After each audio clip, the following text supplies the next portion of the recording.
Hey guys, what up? It's Nikki. That's me. I'm Nikki with a I. Look, I'm so G today.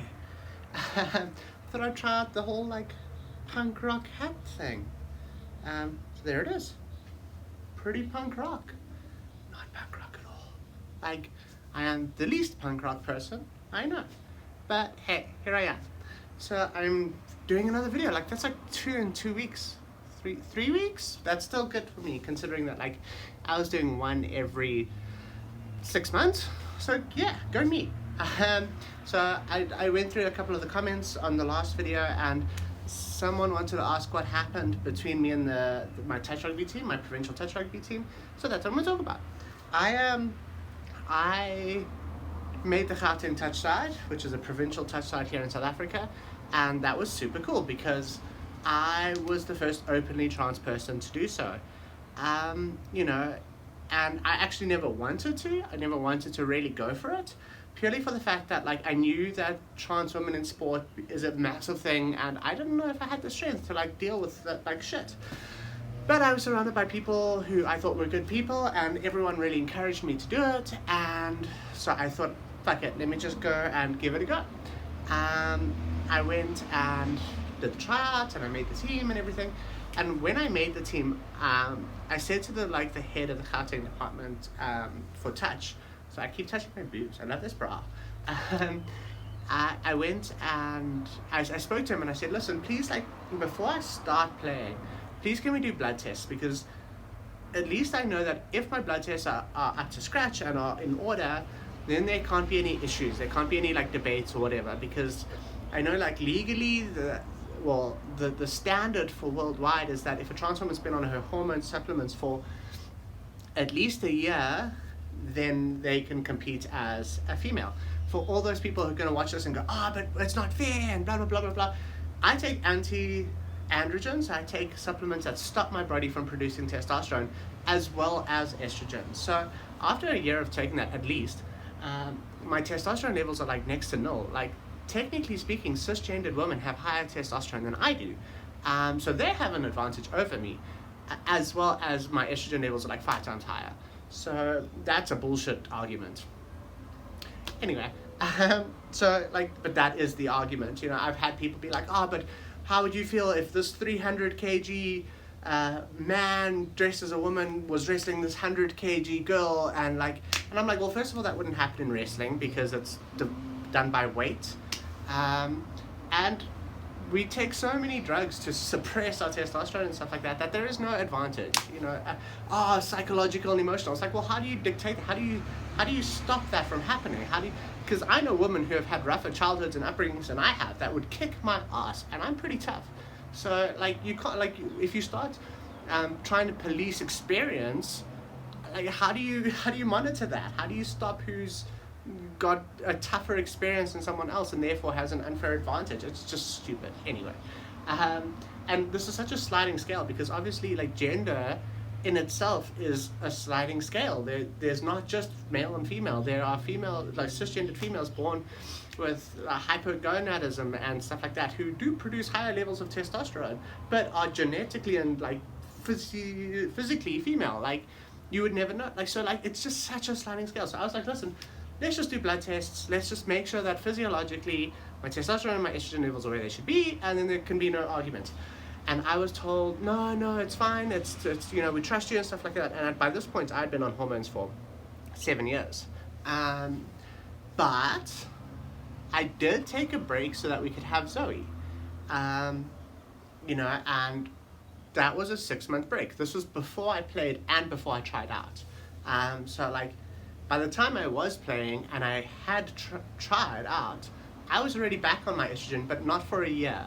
I had been on my estrogen for 7 months or something, 8 months, but after 7 years. So I played, and I mean, I made the Gauteng B side, like, as a girl. I didn't make the A side, I didn't make the South African Springbok side. I was literally in the bottom of all the provincial sides that there possibly was. And I was by no means the leading try scorer. I wasn't most valued player. I wasn't I didn't stand out in any way. I was just there. I was someone who caught the ball and passed the ball, basically.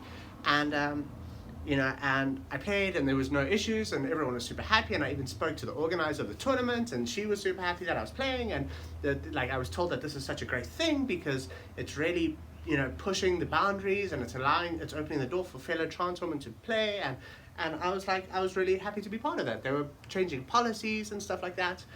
And then a couple months after that, I got a phone call from the guy, and he was saying that he was trying to push policies in the International Touch Federation, like Alliance, whatever it's fucking called, and there had been complaints that because I hadn't been on my hormones for a full year, but when I played, I had cheated, and I was asked to I was asked to quietly step away from the team so that his policies could be pushed, because for the better of the trans community, this was going to be a thing, and by me not being on my hormones for that time, 8 months, 9 months, 10 months before I had actually played, because it wasn't a full year, I could have jeopardized his policies, because there was talk that I had cheated or something. And this really upset me. Because I've always wanted to be part of a team. I'm a team player. I love being part of a team. I love having a family like that. And I, for the longest time, didn't. That's why I went into boxing and stuff like that, because it's a solo sport. I don't have to rely on anyone. I don't have to worry about being let down. I don't have to worry about people being disappointed with me, because I could just do it myself. So when I eventually, and this is why I didn't want to join the karting side, but there were beautiful people and amazing people, and I really wanted to be part of something bigger, and I wanted to have those friends that I could be like, hey guys, and so when I got this call saying that people had thought I had cheated and stuff like that, it really upset me, because I was like, I asked you guys to take blood tests. I asked for you to do your due diligence so that this wouldn't happen, because I didn't want this to happen. And he asked me, he was like, do you want to come and coach? And I was like, no, I don't want to fucking coach. I want to play. And if I don't get to, I'll just play social league. But I almost didn't even go play social league, purely for the fact that I was worried that people were going to look at me now and think that I was a guy who, couldn't cut it as a guy. So I cheated my way into playing for Gauteng B-side, which is ludicrous. Also, again, I didn't stand out. There were cisgendered girls who were by far quicker, faster, more athletic, would run circles around me any day of the week. But this was an issue. And he told me to be, not make a fuss about it and just kind of chill, and I could give it a year and then I'd be fine. And, so it's been about a year since that. I've missed the whole last season. And, and I was like, I'm doing this for the better of the team and for the community and for trans women in sport. But then I would chat to people in my team and be like, I can't wait to come back. And they were like, oh, but why did you just leave? You just upped and left. And I was like, I didn't just up and leave. I was told to leave. And they were like, no, that's not what we're being told. We were just being told that you left. And that's upset me.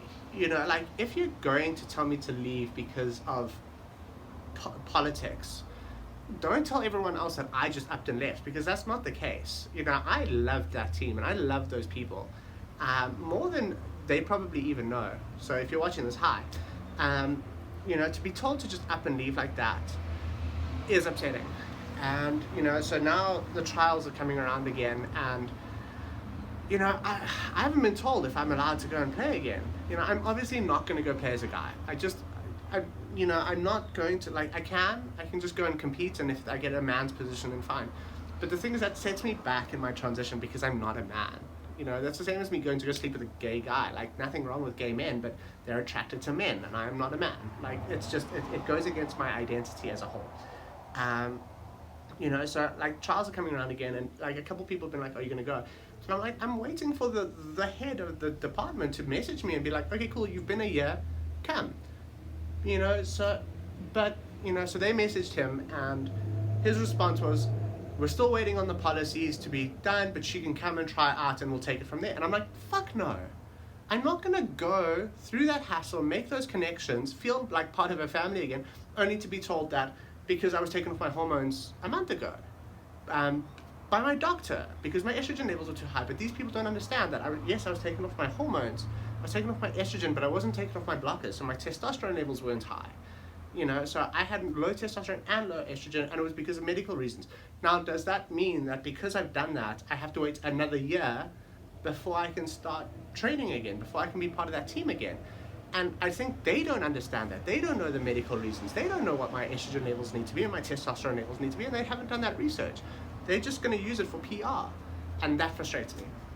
So what do you guys think? Do I go to the trials and put in the effort and go play and have fun at a sport I really love with people that I love, but only to possibly be told that because I've got my hormones I was taken off my hormones, that I have to wait a year again, or because I'm trans, I can play as a man, but I can't play as or like whatever, only to be disappointed again, because I won't lie, that broke me. Like it took me months to recover from that.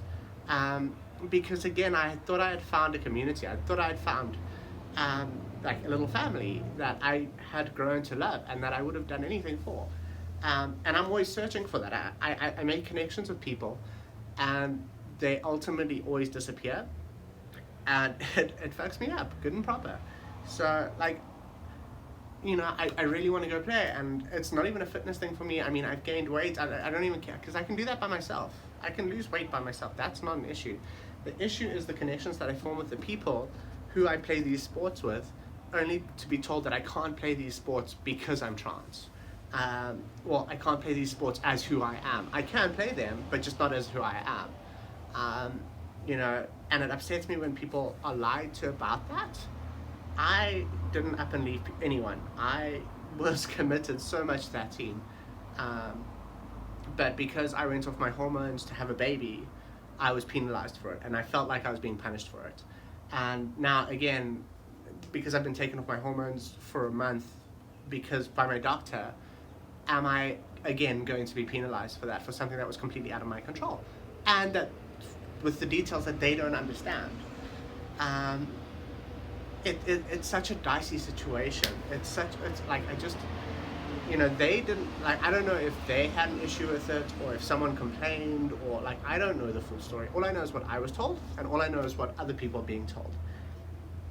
And this all ends up with me feeling super despondent about sports in general. I wanted to go back to a boxing gym, but I know that people at boxing gyms are going to freak out, because they're going to be like, well, you can't box against a... There, I don't care. There, I'll fucking box against a guy, because beating a guy up is fun. But I just hate that these things have to be thought... I hate that I have to think about these things. That I can't just go play a game of rugby because someone might have an issue with what position I take on the field. It's... And I get, if I was playing in the Olympics, then fine. I get that there is, processes that need to go, because you are the elite top people in the world. But, for someone like me who wasn't making much of a difference, and who honestly would never make much of a difference on a field, I know how to pass and catch. That's basically it. But yeah, so anyway, was the situation with the Gauteng team. Posting this video is probably going to get me into trouble with them. If that happens, then fine. I'm not saying any names. I'm not slating them as an organization. I'm slating the politics behind the decisions that were made. So if anyone from the Gauteng team does watch this, I'm not saying anything bad about anyone. I'm just saying that the process that it went through and the way that things happened was unfair on me. And I don't think that things were done properly. And that's just my point of view. If I'm told I'm never allowed to play again, it seems like that's going to be the outcome anyway. And if I am told that I'm not part of whatever team, or I'm not being a team member, just know that I was severely hurt by everything that happened. And I never wanted to stop playing, ever. Anyway, enough for this video. If you guys want anything, if you want me to chat about anything else, let me know. Like, just pop it in the comments. Let me know your thoughts on this as well. If you're gonna come on and be like, but you're a man, fuck off, then don't even post it. I've got it before. I've got it a million times. There's probably nothing you could say to me that I haven't heard. So save your keyboard. Go type on someone else's video. But if you've got a genuine thought about, maybe I'm being too sensitive. Maybe I'm just being a little bit like, maybe I'm being a bit of a girl about the situation. People have said that to me as well. Don't be so sensitive. Don't be, it's just the way it is. It's just policies. It'll change, and it will change. I have no doubt about that. This video is literally just a rant about it. And yeah, that's it. Peace.